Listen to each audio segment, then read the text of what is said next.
ये revaluation account कैसे बनाते हैं? जब हमारा कोई पार्टनरशिप में पीएफआर चेंज हो जाता है, तो अब हम पहुंच चुके हैं पार्ट 29 के अंदर।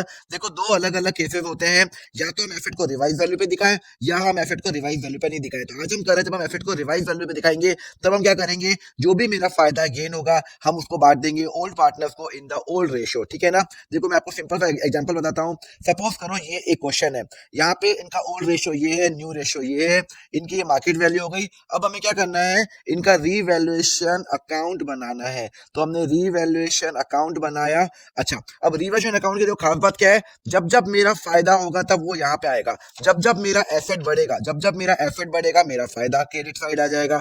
जब जब मेरा एसेट कम होगा, मेरा नुकसान होगा, तो डेबिट साइड आ जाएगा। मेरा लाइबिलिटी कम होती है तो मेरा फायदा है, तो क्रेडिट साइड। मेरी लाइबिलिटी बढ़ेगी तो मेरा नुकसान है, तो वो क्या हो जाएगा, मेरा डेबिट हो जाएगा। मेरी एक अनरिकॉर्डेड एसेट मुझे बुक्स में दिखाना है, तो वो क्या हो जाएगा, मेरा मेरा यहाँ पे आ जाएगा क्रेडिट साइड में। और मेरा अनरिकॉर्डेड लायबिलिटी, मेरा नुकसान है, तो वो क्या पे आ जाएगा, मेरा डेबिट में आ जाएगा। क्लियर है? तब हम करते हैं, क्वेश्चन करते हैं। लैंड है 5 लाख का बुक वैल्यू और 8 लाख रुपए की मार्केट वैल्यू है, तो लैंड की वैल्यू बढ़ रही है भाई साहब, तो 3 लाख से बढ़ गई है, तो 3 लाख का मेरा रिवर्शन में क्रेडिट साइड में आ जाएगा। सिमिलरली बिल्डिंग की वैल्यू 4 लाख है और यहाँ पे मार्केट वैल्यू 3,40,000 है, मतलब 60,000 से मेरी की बिल्डिंग की वैल्यू कम हो गई है। एक बात बताओ, बिल्डिंग की वैल्यू कम होगी तो मेरा नुकसान ही तो है, एसेट कम हो रहा है ना।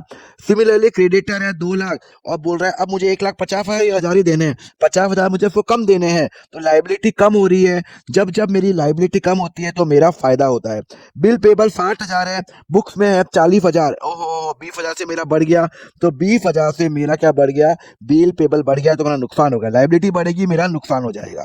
क्लियर है? फिर अनरिकॉर्डेड एसेट मुझे 10,000 रुपए दिखाना है। जब जब मुझे एसेट मेरा बढ़ेगा, मेरा फायदा, और जब जब मेरी लाइबिलिटी बढ़ेगी, 50,000, मेरे 50,000 रुपए अनरिकॉर्ड लाइबिलिटी, तो मुझे यहाँ पे दिखाना पड़ेगा। अब मैं क्या करूंगा, this plus this plus this करूंगा, और दिस माइनस करूंगा। चलो करते हैं। 3 lakh plus 50,000 plus 10,000 minus 60,000 minus 20,000 minus 50,000, तो 2,30,000 रुपए आए। ये मैं बांट दूंगा to A capital to B capital. कौन से रेशियो में? ओल्ड रेशियो में।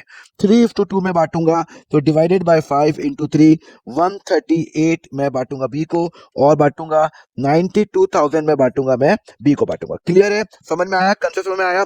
अब हम करेंगे नेक्स्ट लेक्चर में, जब हम रिवाइज वैल्यू पे, इस क्वेश्चन में क्या करेंगे, जब हम बैलेंस शीट बनाते हैं ना, तो सारे एसेट ना रिवाइज वैल्यू पे दिखाएंगे। लैंड को 8 लाख पे दिखाएंगे।